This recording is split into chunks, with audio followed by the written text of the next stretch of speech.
Donald Trump is massively irritated by the fact that this is still happening. He wants a deal. We've said this all along. He wants a deal that can show that he is a great deal maker and he's solved, 7 gazillion wars already this year, including some that had never started between countries that are nowhere near to each other. And he wants to add this to the list. If it doesn't happen soon, I really do strongly suspect that the American response will be, okay, well, it's not our problem. Hello and welcome to Frontline with me, Philip Ingram. Now, today on day 1394 of Vladimir Putin's 10-day special military operation or full-scale invasion of Ukraine, we're very privileged to be talking to an old friend of the show, Eliot Wilson. Eliot was a clerk in the House of Commons from 2005 to 2016, where he worked on the Defence Committee and was secretary to the UK delegation to the NATO Parliamentary Assembly, if that's a mouthful of anything, but anything to do with NATO usually is. He's a writer and commentator on politics, international affairs and security and rights for City AM, The Spectator, The Hill, and is contributing editor to Defence on the Brink. Eliot, welcome back to Frontline. Delighted to be here. Well, there's lots going on in the background at the minute. Once again, we're in the realms of peace talks without the Ukrainians and Russians actually getting together around the same table. With the latest round, with the Coalition of the Willing, Steve Witkoff from the United States, whether he's willing or not, depends on who he's talking to, and President Zelensky in Berlin. A statement they came out with saying that they're about 90% there with these peace talks, but there's some major differences. And the Berlin statement calls a European-led multinational force. And Moscow views any NATO member troops as NATO in disguise. And the Deputy Foreign Minister, Rybakov, stated categorically on the 16th of December that Russia will not at any moment subscribe to or even be content with any presence of any NATO troops on Ukrainian territory. If Moscow's already vetoed the presence of European peacekeepers, isn't the entire Berlin framework dead before it's even been presented to Putin? There does seem to be an element of that. I mean, the idea of being 90% of the way there, it's a bit like being, 90% of the way towards getting married. They just need to find a girlfriend. There is a big gap in that last 10%, even if that's a realistic representation. I think the problem is that you have on the one side Russia, which has given almost nothing away in terms of concessions during the negotiations. In fact, I can't really think of anything that Vladimir Putin has conceded, except that he might be willing to live with a Ukraine which is not formally under his control in some kind of after conflict. For a short time, until he comes back again, of course. For a short time. And that really is the key. How do we construct a settlement which is, on the one hand, not outrageously unfair to Ukraine? And, Sir Keir Starmer's talked about it being just and sustainable. Well, none of the proposals that I've seen have fallen into either of those categories. But also which is in some way defendable, a settlement that in some way can be enforced against Russia if necessary. Because when you have a peace settlement, you have to look at both sides and think, what happens if either side breaches this agreement? And you need to have thought that out all the way down the line. And clearly that hasn't happened if Russia were to infringe the settlement. But as you say, I mean, a lot of it is contingent on things that, as things stand, are simply not going to happen. They're simply fantasy. And there is an awful lot of that pervading a lot of what's coming out of Western capitals. They're talking about things which would be nice, the Coalition of the Willing, a reassurance force with American backing if it comes to it. But none of these are going to happen. They're fantasy. Well, yeah, and other bits of, from a Russian perspective, fantasy that's in there, and we'll see what comes in. The Russian foreign minister spokesman Maria Zakharova attacked the security guarantees, calling them pretentious bluff, and claiming that asking for Western protection suggested that Zelensky has proved that Ukraine has lost its sovereignty. When Zakharova calls these guarantees bluff, do you think she's actually signalling Russia intends to test them the moment the ink is dry? I think there's certainly an intention that is not off the table. And as you say, the other problem is that the implication is that that Russia effectively wants regime change from this. It wants regime change in Kyiv. and it wants not only Zelensky out of the way, and Zelensky's already said that he would step down if that was the key sticking point of any peace settlement, but that it wants the whole government out and it wants it replaced by effectively a puppet regime that will do what Moscow says, which it's had before and which it clearly wants to get back to, as it has with many of the countries in the so-called near abroad.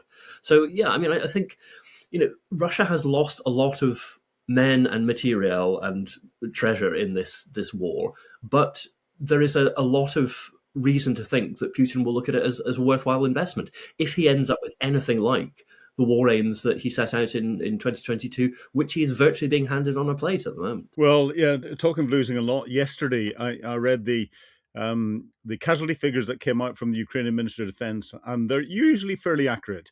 They are equaled by what comes out of the UK Defense Intelligence and what the US come out with. And they say that the Russians lost 1,730 troops yesterday. And of course, we had the Ukrainians recapturing elements of some of the cities that Russia has already said that it's got. And therefore, they're not progressing well on the front line.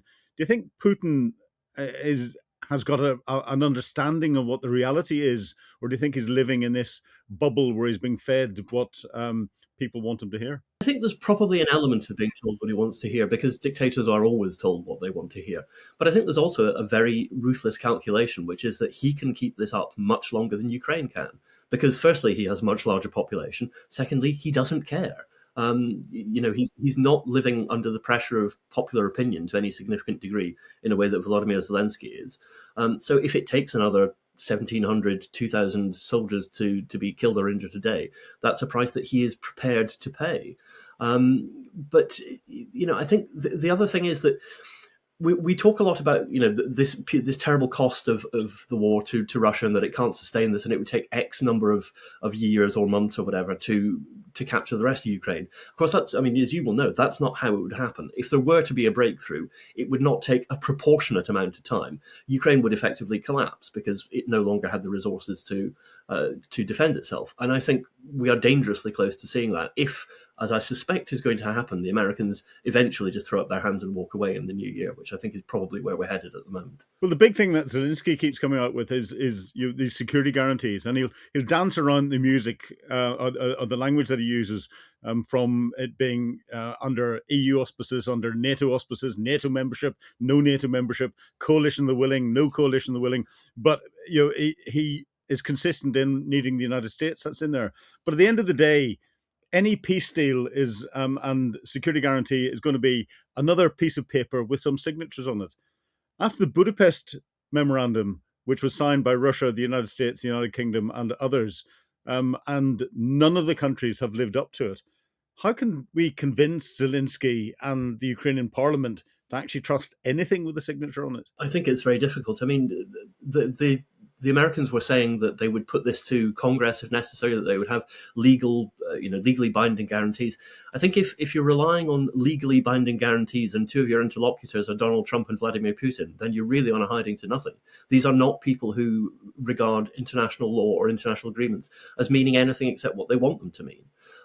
We know that of Vladimir Putin. We've known it for the 25 years he's been in power, and that's taken for granted. But I think the other problem is that what has been demonstrated over the past year is that the United States is no longer a reliable ally to anyone except those who serve its own purpose. It will not fulfill international obligations if it doesn't want to or if it doesn't feel it needs to. And we've seen that throughout negotiations on tariffs, various economic and trade negotiations. And so I do think there is going to come a point quite soon at which clearly Donald Trump is massively irritated by the fact that this is still happening. He wants a deal. We've said this all along. He wants a deal that can show that he is a great deal maker and he's solved, 7 gazillion wars already this year, including some that had never started between countries that are nowhere near to each other. And he wants to add this to the list. If it doesn't happen soon, I really do strongly suspect that the American response will be, okay, well, it's not our problem. And in a very brutal, transactional way, it isn't their problem initially. It's Europe's problem. But Europe's bigger problem is that we can't enforce a solution on Ukraine without American support, although we're talking as if we can, which is deeply unhelpful. So I think it's going to be a very tough few weeks and a very tough month or two into next year. But I don't see much prospect for optimism at the moment. But do you think Donald Trump might not just be giving Europe a dose of reality? Because if we look at the conflict zones that there are around the world, we've got the Middle East, which Donald Trump has got some form of peace. Whether it lasts or not, I'm highly skeptical. We've got China's expansionism in Southeast Asia, but also into the Central and Southern Americas, which is what Donald Trump's got anxious about, and the influence into Venezuela and elsewhere, where the United States has got conflicts in its backyard that it's contemplating. I'll put it no stronger than that. But Europe, therefore, is something that he's got the ability to offload that onto European NATO nations and say, look, folks, I've got other things to focus on. You crack on with it. You've sucked off the American teat for decades and decades now. It's time that you grew up and started to eat solids yourself. And he's just forcing that hand. I think, we do have to accept that what Trump has been saying since his first term, which was that NATO needed to do more from its European partners to generate security and generate forces, is true. And gradually, far too late, but gradually Europe is beginning to get the message. And you see, plans like Germany spending, hundreds of billions of euros potentially on rearmament. The French would like to, if they could get anything through the National Assembly. We are, starting to look at, putting very, very small increases into our defense budget, but we're talking more about aspirations and commitments at the moment, unfortunately. But I think the problem is that there are almost two timeframes working here. There is Europe standing up for itself in defence terms, which is, the NATO new target is out to 2035, and we may reach that, we may not. If we reach that, that's a good thing. That will give us a sustainable basis for continental security. But I think the problem with Russia and the problem over Ukraine is happening much more quickly than that. If the Americans just decide, look, we've told you what we need from you, we think you're beginning to get it, but we're not going to hang around and hold your hand until you do, which would be an understandable frame of mind for them to take in a broad sense of European security, if not necessarily with regard to Ukraine, then we've got a gap of 5, 6, 7 years at least to manage some kind of transition. And I don't think, if there is a genuine threat from Russia and from President Putin, which I think in one form or another there is, he's not going to wait for that to be bridged in a calm and orderly way. So I think there are sort of two wheels running at different speeds here, and they whenever those two wheels meet, there's not going to be pretty. Well, I'll come on to the wider threat from Russia in a moment, but one of the successes that Putin must be thinking he's having at the moment is you're creating this greater separation between the United States and Europe, the United States and NATO, and different elements of the EU. And it's been quite clear in some of the statements that have come out from Russia, they've been working very hard to try and put fracture lines between the UK and the EU as well. Whenever they turn around and blame the UK or the British Royal Navy for the Nord Stream 2 gas pipeline sabotage, that was quite clear that they were trying to tell the EU that your energy price has gone up because the UK did something, and everything else. Do you think Putin's getting some success in doing exactly that? I think he's kind of firing at a sort of standing target, which is already there in a sense. There are already fault lines between the UK and the EU since Brexit, formally in 2020, between America and the rest of NATO, particularly the European members of NATO, but also between the US and Canada, but within the EU, between those who are more firm against the Russian threat, like Germany and France, and those who are like Hungary and Slovakia, much more relaxed about a warmer relationship with Europe. And then you've got the states on the very front line, Poland and the Baltics, who know what the danger from Russia is, because they've seen it before, they've seen it again and again, they've been invaded and brutalized over centuries by Russia. So they know what the Russian playbook is. So I think there are these pre-existing fractures, but yes, certainly I think Putin's been able to insert, the sort of wedges into those cracks. I don't think the West, in its broader sense, has particularly helped. But I think also we're unfortunately doing this at a point where various relationships in the West are going through transition. The UK still we're only 5 years out from formalising Brexit. We still haven't quite established what it is that our relationship with the EU is. And of course, the new government has come in trying to sort of run back to the party and say we didn't mean it, have us back in a sense, or at least have us back on our own terms, at least into the wider family. It signed all of these bilateral agreements with various European countries, which have looked good at the press conference, but I'm sceptical about what they actually offer in concrete terms. And you do have and it's not just in terms of defence, you've got a broadening gap between a highly populist, nationalist, exclusionary, if not outright isolationist regime in America, which simply cannot abide its opponents under any circumstances. And you've got elements of that brewing in Europe as well, but you've also got a European establishment which looks on this kind of thing with horror. And I think one of the things that the sort of MAGA coalition and the Trump administration may have underestimated, they would say they don't care, and they might be quite right not to care, is just how toxic Trump is in popularity terms in Europe. I mean, across Europe. Whether you're talking about France and Germany, where the National Rally and the AfD are growing, or in Britain, where Reform is growing in power, Trump is absolutely toxic and divisive as a figure. So you've got all of these separations and shifting tectonic plates anyway, and along comes the invasion of Ukraine. And it's made it very difficult for us to manage that as well as all of these things. There is a kind of, can we just have one crisis at a time? But politics isn't like that. Well, yes. And one of the things with the crisis that's going on at the minute, do you think that we're suffering from the fact that our politicians, because of our electoral system, because of our democratic approach, are tied to trying to get things done in a relatively short period of time, whereas Vladimir Putin can think in generational terms, and those that are supporting him with the CRINC countries, with China, Iran and North Korea, can think multi-generational terms as well. How difficult is, and you've been at the centre of Parliament where a lot of these decision-making bodies lie, and you've been coordinating one of them. How difficult is it for us to be able to get our head around people who are thinking in those long-term time frames, and us to do something that could actually influence what's going to happen? I think for a country like the UK, there are two separate problems, two separate challenges. The first is that because you're running on an electoral cycle, which is 4 or 5 years at a time, firstly, politicians always, and one understands this, prioritize things that will have an effect next week, next month, next year. They want to see the outcome before the next election. And that is obviously one thing that militates against long-term planning. The separate challenge, and it's almost the other side of this, is that they're willing to, so long as they don't have to make any actual firm commitment, they're willing to say almost anything about what will happen in 10 or 15 years' time, because the chance of them having to be held accountable for it are virtually nil. So, Sir Keir Starmer can talk about what the UK's defence spending is going to be in 2035. By 2035, he'll be in his early 70s, and he may, well, God knows, he may be 9 years into retirement by that stage. We don't know. It's not looking great at the moment. But, he certainly won't be Prime Minister and in a place where he or anyone that is close to him is held to account for failure or lauded for success. So he can afford to say, yes, of course, we'll have 5%. But actually putting in place the stepping stones to getting there, there's really no incentive for him to do. And I think there's also a much wider problem with the way this government has viewed the increase in defence expenditure, that it's sort of promising.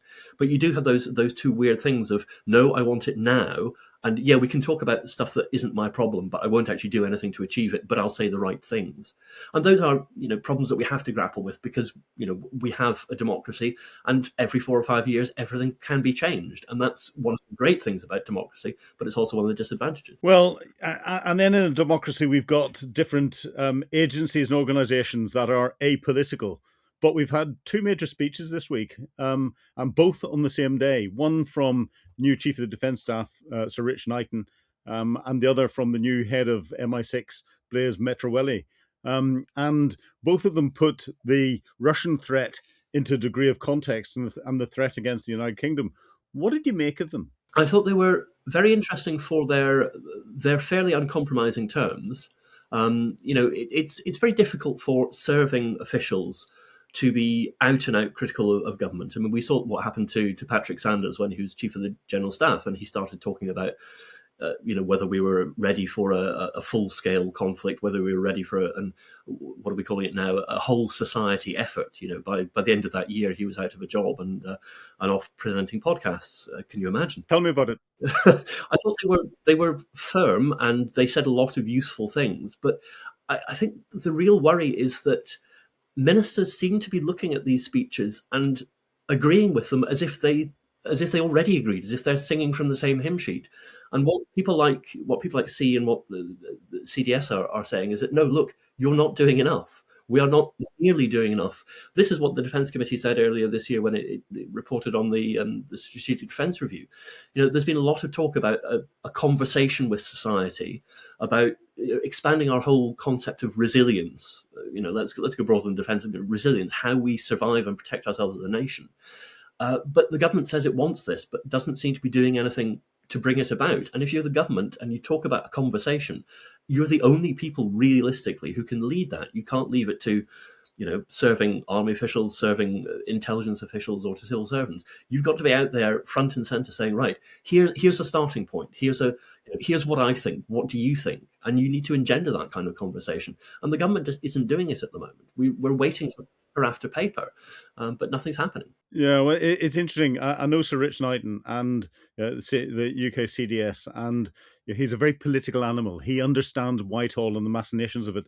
And every word that he said, he will have had cleared, and therefore would have been cleared through John Healey, the Secretary of State for Defence.